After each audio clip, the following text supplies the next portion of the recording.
Dans la paracha de cette semaine, la paracha Yitro, un homme non-juif entend les merveilles que Dieu a faites en faveur d'Israël. Ces merveilles, il les crédite au mérite d'Israël, et cela lui donne le désir d'être proche du peuple et même de le rejoindre. Dans l'actualité de cette semaine, en France, en 2015, une entreprise passe une petite annonce qui indique « non-juif de préférence ». Notons au passage que l'habituelle inégalité d'accès au travail entre hommes et femmes ici n'a plus cours. L'annonce précise bien « non-juif, juive de préférence ». Dans l'actualité, l'antisémitisme n'est pas sexiste. Dans la paracha, Israël en apprend un peu plus sur sa vocation propre en écoutant les conseils d'un étranger, d'un idolâtre. Oui, dans la paracha, on devient meilleur en acceptant la parole improbable, celle qui vient de loin, et l'on manifeste sa reconnaissance en se nommant non de son propre nom, Moïse, mais du nom de l'autre, Yitro.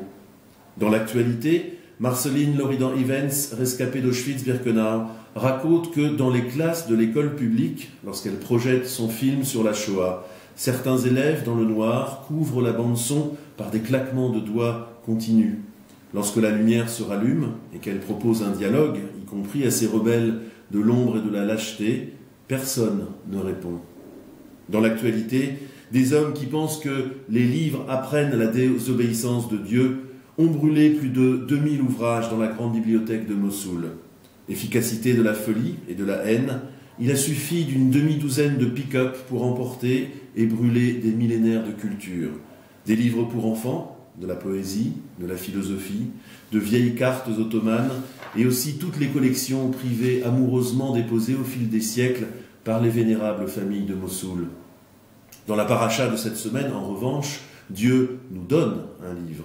Ou plutôt, il se livre aux hommes sous la forme d'un livre, ce qui veut dire deux choses.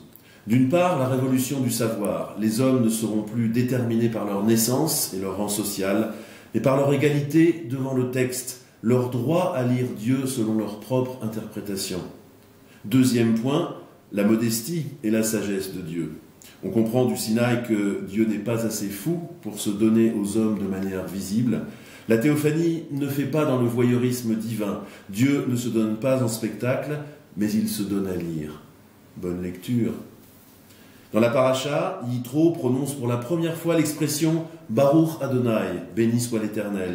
Et c'est de ce verset pour la tradition que provient l'obligation de lire une bénédiction à l'occasion d'un miracle. Dans la réalité, nous ne croyons pas au miracle, mais nous croyons à la bénédiction. Nous croyons à la bénédiction de la fraternité, à la bénédiction de la clairvoyance qui sait voir le mal, le nommer et le combattre ensemble, aux côtés des hommes de bonne volonté, ceux qui croient aussi à la bénédiction et dont l'action commune, finalement, peut-être fait bien des miracles. Alors, mon Dieu, puisque dans la paracha, tu nous donnes la Torah, est-ce que dans l'actualité, nous sommes encore capables de l'entendre ? Puisque dans la paracha, dans la tradition, il est dit que chaque jour, une voix sort du mont Sinaï.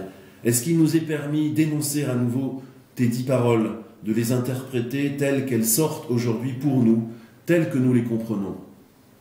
Je suis l'Éternel ton Dieu qui fera tout pour que tu restes dans le pays de France, dans une maison de liberté, d'égalité et de fraternité. Tu n'auras point d'autre Dieu que moi, tu ne te feras point d'idole, mais tu pourras faire des images caricaturées, spirituelles et pertinentes de ce qui est en haut dans le ciel ou qui parfois exprime la bassesse sur la terre. Tu ne te prosterneras point devant elles, mais tu en partageras les lumières avec tes semblables, car je poursuis l'amour des pères sur les enfants jusqu'à la 1000e et la 2000e génération. Et pour ceux qui m'offensent, je dénie à quiconque le droit de dire à ma place ce qui m'offense. Tu n'invoqueras point le nom de l'Éternel ton Dieu à l'appui du mensonge.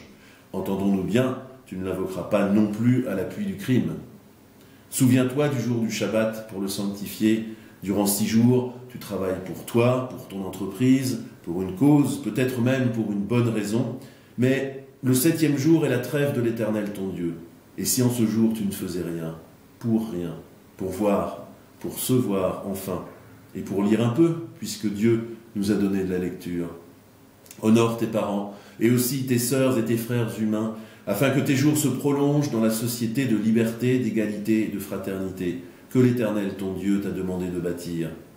Tu n'assassineras point, point final. Tu ne commettras point d'infidélité. Autrement dit, tu seras fidèle à ta différence. Je suis différent, tu es différent, tout le monde est différent. La différence est ce que nous avons en commun. La différence, ça se partage. Tu ne voleras point, tu ne te laisseras personne te voler tes petits bonheurs et ce rude bonheur d'être juif en France, te voler ton avenir et celui de tes enfants. Cet avenir, ne l'invente pas ailleurs, défends-le ici. Ne rends point contre ton prochain un faux témoignage. Parle de ce que tu connais, ne dis pas du mal des autres religions en pensant que cela suffit pour nommer le problème. Sois intraitable en revanche envers ceux qui se croient porteurs du texte et qui défendent l'innommable au nom du texte. Ne convoite pas la maison de ton prochain. Enfin, si convoite-la, mais comme un modèle d'invitation, une invitation que tu pourras lui rendre à la maison, en dehors de la maison, parce que, comme le proclame ce beau verset écrit au mur de notre synagogue à Surmelin, ma maison sera la maison de toutes les nations. Voilà mon Dieu, et dans la paracha et dans l'actualité, tes 10 paroles sont les nôtres. Enfin, puisque Yitro vient du mot Yeter, qui signifie supplémentaire, j'en ajouterai bien un 11e. Un commandement dont le sage Hillel avait dit qu'il résumait tous les autres. Ce 11e commandement, c'est « Tu aimeras ton prochain comme toi-même, je suis l'Éternel ». Hillel ajoutait « Tout le reste n'est que commentaire » et il ajoutait encore « Va et étudie ».